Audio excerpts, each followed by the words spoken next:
ہمارے نبی نے بھی ترغیب دی ہے پیسہ کمانے کی. کیسے ترغیب دی وہ بھی میں بتاتا ہوں, اس کے آداب کیا ہیں وہ بھی میں بتاتا ہوں, اس میں اعتدال کیا ہے وہ بھی میں انشاءاللہ بتاتا ہوں. دیکھو غریبوں کی دو قسمیں ہیں. There are two types of غریبس. ایک غریب وہ ہوتے ہیں جو پوستی ہونے کی وجہ سے غریب ہوتے ہیں, ان غریبوں کے ہم بھی خلاف ہیں. وہ بی سے بغیرت بھی ہیں, ایم سے بولو نا, گالیاں دو یار, مسجد میں بیٹھے ہوئے دے دو, یعنی اس نے ہمیں سکھائی ہیں بھائی, وہ جس نے ایم سے منوس کہا اور بی سے وہ کہا نا, صحیح کہا, یہ کہہ رہے ہیں صحیح, اصل میں بھگتے ہوئے ہیں. تو غریبوں کی کتنی قسمیں ہیں بولو؟ دو. ایک غریب وہ ہوتا ہے جو اپنی سستی اور کاہلی کی, اصل میں تو تین قسمیں, لیکن وہ تیسری قسم ہے نہیں دنیا, وہ صرف ہمارے پیغمبر صلی اللہ علیہ وسلم ہی تھے. وہ میں پہلے بتا دیتا ہوں تاکہ آپ کی کنفیوژن دور ہو جائے. ہمارے نبی کو اللہ نے بہت پیسہ دیا ہے, خوب سمجھ لو. ہمارے نبی نے اپنے لیے غربت کا خود انتخاب کیا کہ پیسہ آیا رکھا نہیں بلکہ خرچ کر دیا. یہ بھی ایک قسم ہے کہ آپ غریب تھے نہیں, ہیں بھی نہیں, لیکن رہتے غریب ہیں آپ. اچھا, اس کی بھی دو قسمیں, آپ غریبوں کی طرح کیسے رہتے ہیں.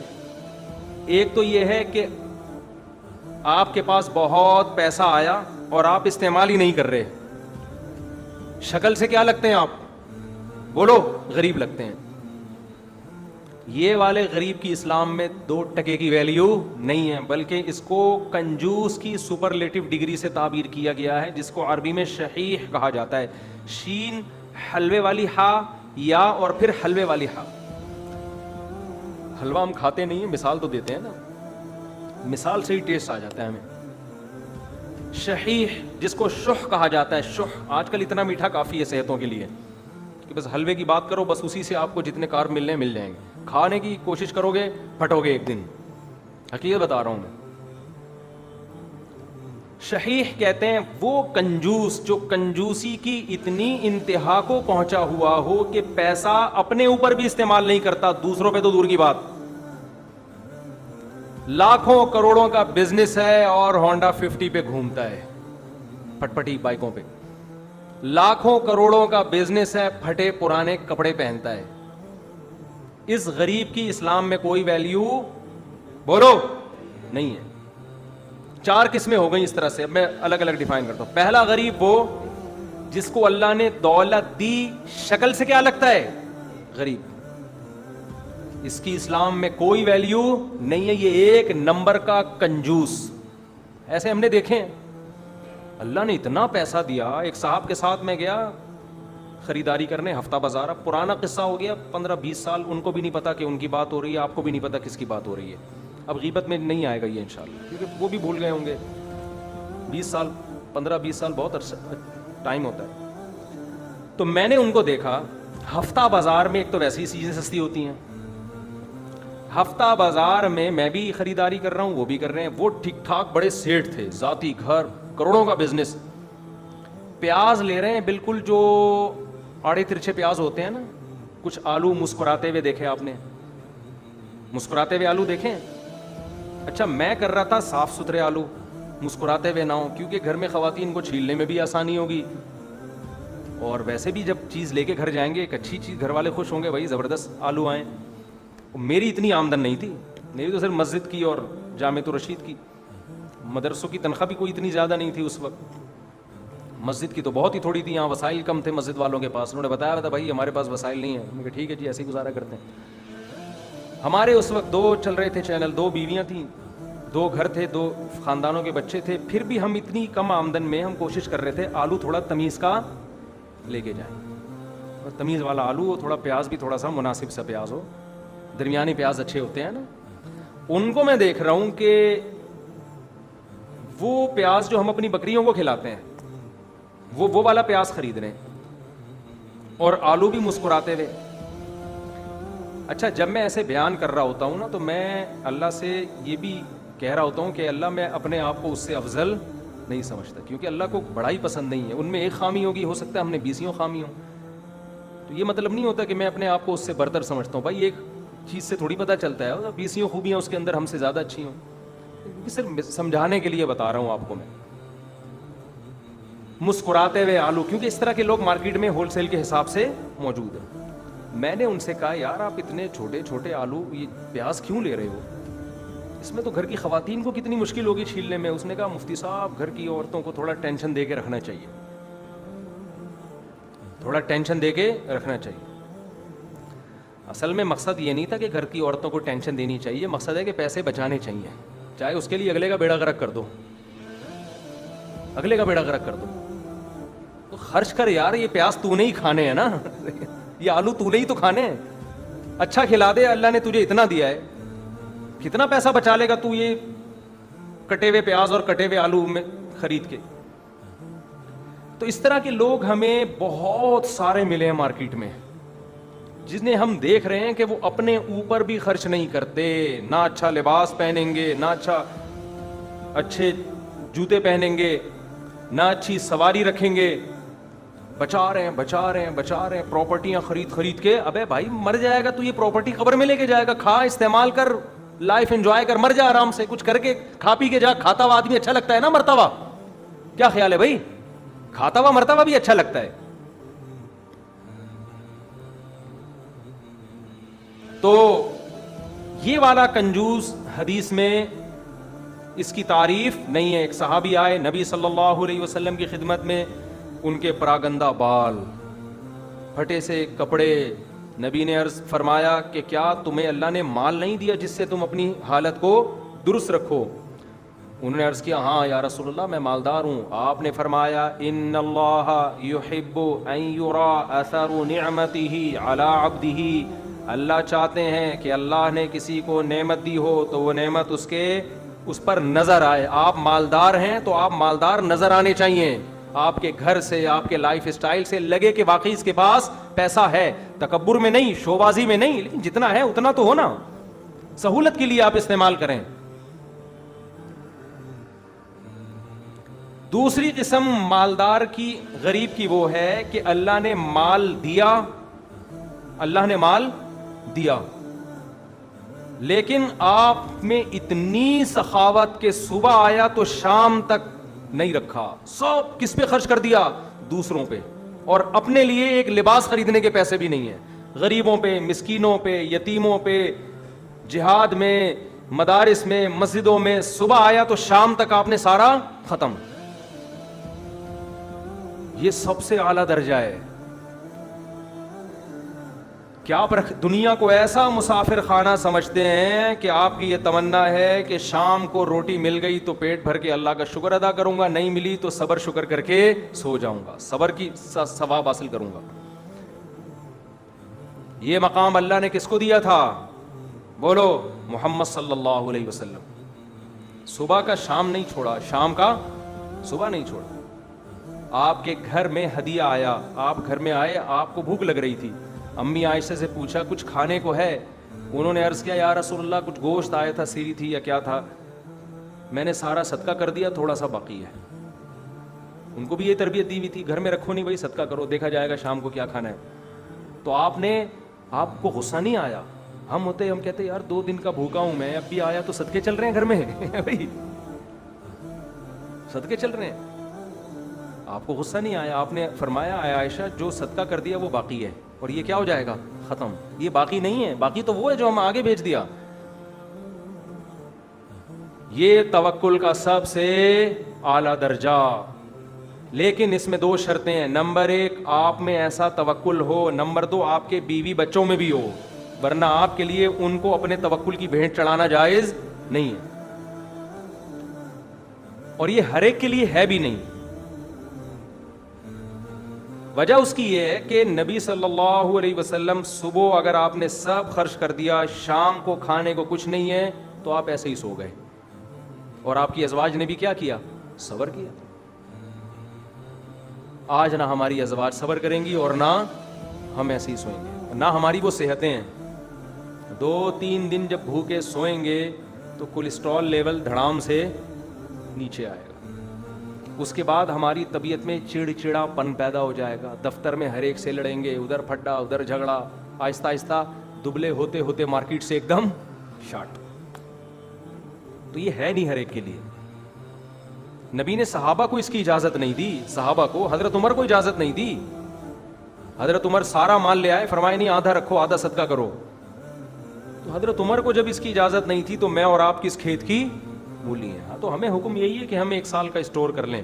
وہ ڈیٹیل میں کئی بار بیان کر چکا ہوں, تسلی رہے, ہاں بھائی بھوکا نہیں سوؤں گا, بچے بھی پیٹ بھرے ہوئے ہیں, فٹ فاٹ. ہمیں حکم ہے العفو, جو اضافہ ہے وہ صدقہ کرو. یہ کتنی کون سی قسم ہو گئی؟ دوسری. تیسری قسم غریبوں کی وہ ہے جو بی سے, زیادہ گالیاں بھی مناسب نہیں, ایم سے ایم ہیں اور بی سے بی ہیں اور جی سے جی ہیں. یہ وہ غریب ہیں جو چاہتے ہیں کہ پیسہ ہمارے پاس آئے, معاشرے کی ضرورت ہے, وقت کی ضرورت ہے, میں لوگوں کے سامنے بھیک نہ مانگوں. دیکھ رہا ہے کہ فلاں آدمی بھکاری بن چکا ہے, ادھر بھیک مانگ رہا ہے, ادھر بھیک مانگ رہا ہے, ادھر ڈنڈے پڑ رہے ہیں, ادھر سلاوات ہیں, ادھر کوئی رشتہ نہیں دے رہا, ادھر جس کی تھی وہ بھاگ گئی اس کو چھوڑ کر. معاشرے کے حالات دیکھ رہا ہے, ملک کہاں جا رہا ہے, قرضوں پہ قرضے چڑھے جا رہے ہیں, شوق ہے اس کو بھی, لیکن 1 نمبر کا سست اور پوستی, ماں باپ پہ بوجھ بنا ہوا, قوم پہ بوجھ بنا ہوا, ملک پہ بوجھ بنا ہوا, محلے والوں پہ بوجھ بنا ہوا. محلے والے آتے ہیں, گلی میں گارڈ رکھے, 2000 روپے دے دے, ہے ہی نہیں پیسے, تو مجھے 4000 روپے دے دے, ہیں بھائی. ہمارے محلے میں بھی یہ چل رہا ہے, مارکیٹ میں ایک گارڈ رکھا ہوا ہے گلی والوں نے, تو 2,000 روپے نہیں نکل رہے یار بعض لوگوں سے. تو یہ نہیں ہے وہ نہیں ہے, ادھر کرائے کا مکان ہے, قرضے چڑھے جا رہے ہیں کرائے کے, بھیک مانگ لے گا, محنت نہیں کرے گا. اس غریب کو آپ جتنی بھی گالیاں دیں وہ کم ہے, کیونکہ آخرت میں جو اس کو پڑھنے والی ہیں وہ بہت, بولو زیادہ. یہ وہ غریب ہے جو اپنی سستی کی وجہ سے غریب ہے, نہ کھوپڑی استعمال کرتا ہے اور نہ محنت کرتا ہے. یہ غریب قوم پہ بوجھ ہے. اس غربت کی اسلام میں کوئی مدح اور تعریف. یہ وہ غریب نہیں ہے جو قیامت میں مسکینوں سے مالداروں سے 500 سال پہلے جنت میں جائے گا, یہ وہ والا غریب نہیں ہے. حدیث میں آتا ہے نا, غریب لوگ جنت میں بھی زیادہ ہوں گے اور مالداروں سے پہلے بھی جائیں گے, تو یہ والے غریب نہیں ہے اس میں. ہمارے نبی نے مساکین کی تعریف کی ہے, اللہ مجھے غریبوں میں زندہ رکھ اور قیامت میں میرا شمار کس میں کرنا؟ مساکین میں. آپ نے فرمایا میں نے جنت دیکھی, اس میں مالداروں سے زیادہ کون تھے؟ مسکین اور غریب لوگ مالداروں سے زیادہ تھے اس میں. اس سے ہمارے معاشرے کے جتنے پوستی ہیں نا وہ خوش ہو جاتے ہیں کہ چلو یار یہاں تو عزت نہیں مل رہی, گٹر کے ڈھکنوں پہ بیٹھ کے گزارا ہو رہا ہے, تو وہاں عزت مل جائے گی. آپ اس خوش فہمی میں نہ رہیں, وہاں بھی آپ کو عزت ملنے والی نہیں ہے, کیونکہ آپ سست ہیں. سستی کی وجہ سے یہ سب کچھ ہو رہا ہے. اور ہمارے نبی صلی اللہ علیہ وسلم نے سستی سے پناہ مانگی ہے, اللہم انی اعوذ بک من الجبن, اے اللہ بزدلی سے تیری پناہ مانگتا ہوں. اعوذ بک من الکسل, اے اللہ سستی سے تیری پناہ مانگتا ہوں. صحابہ میں ہمارے علم میں کوئی صحابی بھی سست نہیں تھے. سلمہ ابن اکوع رضی اللہ تعالی عنہ گھوڑے سے تیز دوڑتے تھے, گھوڑے سے تیز. یہ شاندار ماضی تھا ہمارا. آج آپ کسی کو چلوا کے دکھا دو, دوڑوانا تو دور کی بات ہے, اور نیک ہوگا. اتنے حضرت نیک ہیں, چل ہی نہیں سکتے. یہ ہمارے حضرت کے نیک ہونے کی علامت ہے, بہت نیک ہے. اٹھاؤ تو 6 مرید, وہ جو جیسے گاڑی کو نہیں وہ لگا کے اٹھا رہے ہوتے, اس طرح سے اٹھ. یہ بدعتی پیروں کی بات کہاں, کوئی بیچارے بزرگوں کسی بیماری کی وجہ سے ویٹ بڑھ گیا, وہ الگ چیز ہے. بڑھاپے میں ایج زیادہ ہونے سے وہ تو سب کے ساتھ ہی ہوتا ہے. تو جوانی میں یہ حالت ہو گئی ہے. آؤ, اس سستی کو اسلام پسند کرے گا؟ بولو. کتنے ہمارے نمازی بھائی ہیں, نیک ہیں ماشاءاللہ, سوتے رہتے ہیں. نمازی کو تو زیادہ چست ہونا چاہیے, داڑھی والے کو زیادہ چست ہونا چاہیے, کیونکہ داڑھی آپ نے رکھی ہے تو آپ ایک نمائندے بھی ہیں نا مذہب کے. اس کا یہ مطلب نہیں ہے کہ جو نیک نہیں ہے داڑھی کاٹ لے. بعض لوگ کہتے ہیں ہم کیونکہ برائیوں میں مبتلا ہیں تو اس لیے ہم داڑھی نہیں رکھتے. بھائی آپ برائیوں میں مبتلا ہو تو داڑھی کاٹنا بھی تو ایک برائی ہے نا, تو ایک برائی سے تو کم از کم توبہ کرو, وہ تو رکھو. یہ تو ایسا ہی ہو گیا, ہم چونکہ الٹے الٹے کام کرتے ہیں اور مسلمان بھی ہیں تو اسلام بدنام ہوتا ہے تو اسلام ہی چھوڑ دو. تو یہ تھوڑی اسلام تھوڑی چھوڑا جائے گا, اس الٹے کاموں کو چھوڑا جائے گا نا. تو اب یہ نہیں ہو کہ آپ کوئی فلم دیکھنے جا رہے ہیں سینما گھر میں داڑھی رکھ کے تو داڑھی کاٹ لے, وہ داڑھی نہ کاٹو, فلم دیکھنا چھوڑو بھائی. بعض لوگ یہ بھی کرتے ہیں, داڑھی کاٹ لیتے ہیں کہ یار ہم داڑھی بدنام ہو رہی ہے, ہم فلم دیکھنے گئے ہوئے ہیں. تو بھائی داڑھی بدنام ہو رہی ہے تو اس کا حل داڑھی کاٹنا نہیں ہے, اس لیے کہ آپ کو برائی سے روکنے کا ایک چیز تھی, آپ نے وہ اڈا ہی اڑا دیا. ایک آدمی نے اپنی بوڑھی ماں کو جا کے مار دیا جان سے. کیوں مارا بھائی؟ کہہ رہے ہیں یار آج میں نے ماں کے اتنے حقوق سنے ہیں, میں افورڈ نہیں کر سکتا بھائی, اماں تم دنیا سے چلی جاؤ, بہت حقوق ہیں میرے, میں خام خواہ میں گناہ گار ہوں گا. تو لوگ کہیں گے کم بخت وہ حقوق ادا نہ کرتا کم گناہ تھا, تو نے تو اڈا ہی اڑا دیا. تو یہ جو اس طرح کی باتیں کرتے ہیں نا کہ داڑھی رکھ کے جرم کر رہے ہو, شرم نہیں آتی, تو اس سے بجائے شرم آنے کے داڑھی کاٹ دیتے ہیں, اور زیادہ بے شرم ہو جاتا ہے.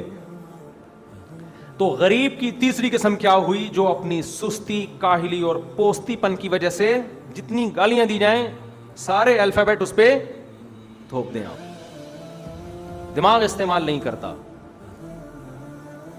اور ہمارے معاشرے میں میجورٹی اسی قسم کے غریبوں کی ہے.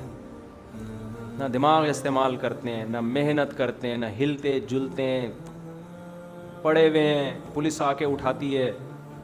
وہ میں نے واقعہ سنایا تھا نا, دو سست پڑے ہوئے تھے, یہ اکثر ہماری قوم کے نوجوانوں پہ فٹ بیٹھتا ہے. ایک گھڑ سوار قریب سے گزرا, ایک سست نے کہا یار ادھر آنا ذرا. وہ گھڑ سوار اتر کے آیا, پتہ نہیں یار کیا کام ہوگا اس کو, لیٹے لیٹے ایمرجنسی میں بلا رہا ہے. کیا کام ہے یار؟ یہ بیر کا دانہ پڑا ہوا ہے, اٹھا کے میرے منہ میں ڈال دیں. اس کو بہت غصہ آیا, کمبخت مجھے گھوڑے سے اتارا اس کام کے لیے, یہ جو تیرے ساتھ لیٹا ہوا ہے اس کو نہیں بول سکتا تھا اگر اتنا ہی سست تھا تو؟ کہہ رہا نہیں اس کو نہیں بولوں گا میں. دوسرے سے پوچھا کیوں, تجھے کیوں نہیں کہہ رہا؟ کہہ رہا میں اس کا کام نہیں کروں گا, کتا آیا تھا میرے منہ پہ پیشاب کر رہا تھا, میں اس کو بول رہا تھا ہٹا, یہ ہٹا نہیں رہا تھا. سمجھ رہے ہیں؟ تو اب آپ بتاؤ یہ والا جو سست, یہ پیسے کمائے گا؟ یہ کمائے گا؟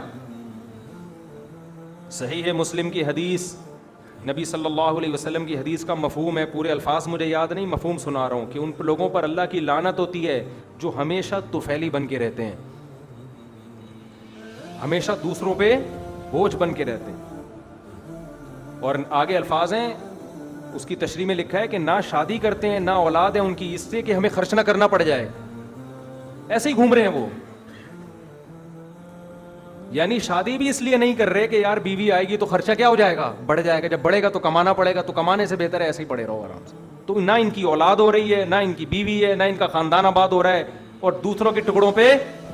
جب انسان شادی کے سوچتا ہے تو سب سے پہلے اس کو خیال آتا ہے نا اسٹیبل ہو جاؤں میں, تو اسٹیبل ہونے کے لیے کرنا پڑتا ہے. لڑکی والوں کا سوال ہی سب سے پہلے ہوتا ہے کردہ کی ہے, کہتے ہیں نا کردہ کی ہے, کیا کرتا ہے بھائی تو؟ اب آپ کہو کہ کچھ بھی نہیں کرتا, یہی تو اس کی خوبی ہے, کچھ بھی نہیں کرتا, کیونکہ غربت کی اسلام میں بڑی ویلیو ہے, اور غریب لوگ چونکہ 500 سال پہلے جنت میں جائیں گے اور غریب جنت میں زیادہ ہوں گے. تو میرے بچے نے یہ سارے بیانات سنے ہوئے ہیں, ان بیانات کی وجہ سے اس کو ایسی موٹیویشن ملی ہے, کچھ بھی نہیں کرتا یہ. تو وہ کہیں گے نا پھر شادی کرنے کی کیا ضرورت ہے, کچھ بھی نہیں کرو تو پھر یہ بھی کام نہیں کرو. تو یہ جو پوستی پن ہمارے معاشرے میں چل رہا ہے, اس پوستی پن کے خلاف جہاد ضروری ہے. موٹیویشن کا رخ یہاں ہونا چاہیے. غریبوں کو گالیاں مت دو, غریبوں میں تو بہت سے مقدر کی وجہ سے ہیں, بہت سے ایسے سخاوت کی وجہ سے ہوں گے معاشرے میں. لیکن یہ جو تیسری قسم ہے نا غریب کی, اگر یہ محنت پہ آ جائے تو محنت کرنے کے بعد بھی شریعت کے کچھ اصول ہیں, اگر ان اصول کو سامنے رکھے بغیر اس نے موٹیویشن حاصل کی اور پیسہ کمانے کی فکر شروع کر دی تو برباد ہونے کے چانسز زیادہ ہیں. پیسہ آئے نہ آئے, ذہنی سکون بھی جائے گا, آخرت بھی تباہ کرے گا. یہ اصل بات سمجھانا چاہتا ہوں میں, جو اصل ٹاپک تھا آج کا میرا. تمہید اتنی لمبی ہو جاتی ہے. محنت شروع کریں. محنت کی کیسے جاتی ہے؟ آپ کی پیسہ کمانے سے نیت کیا ہونی چاہیے؟ پیسہ اور علم میں ٹکراؤ ہو رہا ہو تو ترجیح کس کو دینی ہے؟ آئی بات سمجھ میں؟ بعض دفعہ پیسہ کمانے میں علم چھوڑنا پڑتا ہے. دولت پیسے کی شکل میں بھی ہے اور علم کی شکل میں بھی. اسلام علم والی دولت کو پیسے والی دولت پہ بولو ترجیح دیتا ہے.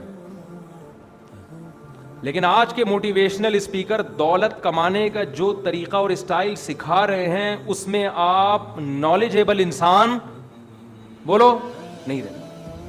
ایک لیکچرار جس کے پاس علم ہے, یونیورسٹی میں پڑھا رہا ہے درمیانی تنخواہ پہ, اور ایک بزنس مین جو کروڑوں روپے کما رہا ہے لیکن علم اس کے پاس نہیں ہے, اسلام نالجیبل آدمی کو زیادہ ترجیح دیتا ہے اس شخص سے جس کے پاس نالج کیا ہے, زیرو ہے. کیونکہ جو جس کے پاس نالج ہوتی ہے وہ معاشرے میں لیڈر بن سکتا ہے, معاشرے کو اچھا گائیڈ کر سکتا ہے, اپنی اولاد کی اچھی تربیت کر سکتا ہے.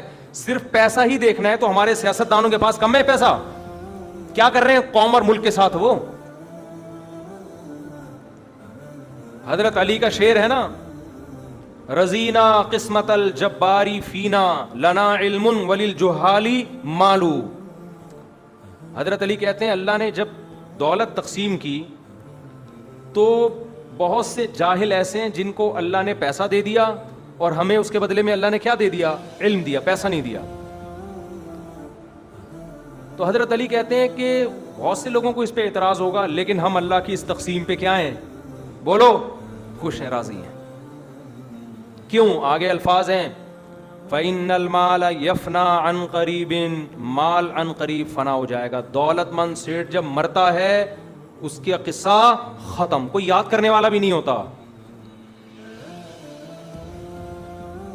اور جب صاحب علم دنیا سے جاتا ہے اس کے علم سے قیامت تک لوگ فائدہ اٹھاتے ہیں, چاہے وہ دین کا علم ہو یا دنیا کا. آئنسٹائن کو لوگ یاد رکھتے ہیں کہ نہیں رکھتے؟ دنیا کی نالج تھی اس کے پاس, لوگوں کو ایک اپنی نالج سے فائدہ پہنچایا. علماء کو لوگ امام بخاری یاد رکھتے ہیں کہ نہیں رکھتے؟ امام حنیفہ کو لوگ یاد رکھتے ہیں کہ نہیں رکھتے؟ تو قارون کو لوگ یاد رکھتے ہیں برے الفاظ میں, اچھے الفاظ میں نہیں یاد رکھتے. تو حضرت علی کہتے ہیں ہم اللہ کی اس تقسیم پہ راضی ہیں کہ اللہ نے ہمیں علم دیا اور جاہلوں کو مال دیا. کیوں؟ فَإِنَّ الْمَالَ يَفْنَى عَنْ قَرِيبٍ, مال عن قریب فنا ہو جائے گا. وَإِنَّ الْعِلْمَ يَبْقَى لَا يَزَالُ, علم ہمیشہ باقی رہے گا. ہمارے مدارس کے طلبہ نے شعر کو چینج کر دیا. ہمارے مدرسوں میں جب کوئی آتا ہے نا تو پہلے اس کی ٹریننگ کرائی جاتی ہے. آپ نے مدرسے کے طلبہ اکثر ٹرینڈے ہی دیکھے ہوں گے. اب تھوڑا رواج کم ہو گیا. ہم جب گئے تھے تو سب سے پہلے ٹرینڈ ہوئی تھی ہماری کہ یہ دہشت گردی کا خاتمہ ہونا چاہیے تاکہ یہ طلبہ ہیئر اسٹائل بنانا چھوڑ دیں, یہ شوبازی ختم ہو جائے. تو اس کے لیے مدرسے کا اصول تھا ٹرینڈ. ہم نے برداشت کیا دور حدیث تک نا کہ ٹرینڈ لے کے گھوم رہے ہیں. پھر جب دورے میں کے بعد ہم مفتی بننے کے لیے 1 سال کا کورس تھا, اس میں آئے تو ہمیں اناؤنسمنٹ ہوئی کہ اب آپ کو بال رکھنے کی اجازت. ہم بڑے خوش ہو گئے, یار چلو اب بال رکھیں گے. ہمارے استاذ نے کہا اس سال بھی ٹرینڈ ہوگی. وہ نا بجلی بن کے ہم پہ, ہم اب شادی کی بھی ایج ہو گئی تھی ہماری, اب ٹرینڈ کے ساتھ رشتہ لینے جاؤ تو ہم پہ قہر بن کے گزری یہ چیز. تو ایک طالب علم نے شعر کہا, حضرت علی کے شعر کو تبدیل کیا کہ حضرت علی نے تو یہ فرمایا تھا رضینا قسمت الجباری فینا, ہم اللہ کی تقسیم پر راضی ہیں. لنا علم وللجہال مالو, کہ ہمارے پاس علم اور جاہلوں کے پاس مال. انہوں نے کہا ہم بھی اللہ کی تقسیم پہ راضی ہیں. لنا ٹنڈ وللجہال بالو, کہ ہمارے لیے ٹنڈ اور جاہلوں کے سر پہ بال, ہم اس پہ کیا ہیں, راضی ہیں. کیوں؟ حضرت علی نے فرمایا تھا فَإِنَّ الْمَالَ يَفْنَى عَنْ قَرِيبٍ, مال عن قریب فنا ہو جائے گا. وَإِنَّ الْعِلْمَ يَبْقَى لَا يَزَالُ, علم باقی رہے گا, لا يزال ہمیشہ. انہوں نے اس طالب علم نے کہا فَإِنَّ الْٹِنْڈَ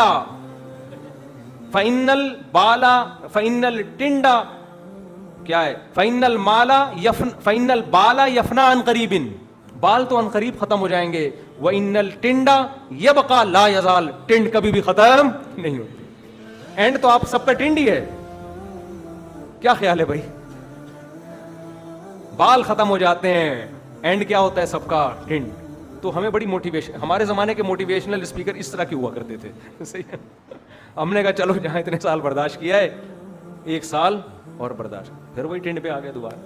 پھر جو ہم نے بال چھوڑے ہیں, اب دنیا چھوڑنے تک ارادہ ہے بال رکھنے کا, لیکن پھر سوچتا ہوں ٹنڈ کرا لیں یار, اس کا اپنا لک تھا. خیر, تو مال کمائیں لیکن اس کو علم پر فوقیت بولو نہ دیں. علم ہے, بالکل کاروبار میں لگ گئے, کتاب کو بالکل ہی چھوڑ دیا تو جاہل بن جاؤ گے ایک نمبر کے بھائی.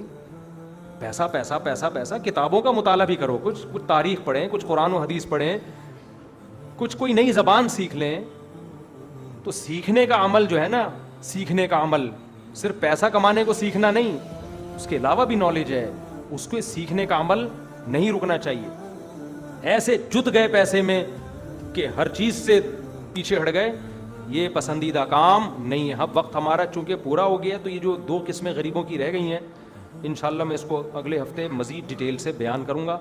تو جتنی بھی قسم کے غریب ہیں, سب لوگ سے گزارش ہے بیان سننے آئیں, پھر آپ خود فیصلہ کر لیں آپ اس میں کون سی قسم والے غریبوں میں شامل ہیں. اسی کا نام ہے اعتدال جو قرآن نے بیان کیا. اللہ تعالیٰ سمجھنے کی, عمل کی توفیق عطا فرمائے. وما علینا الا البلاغ.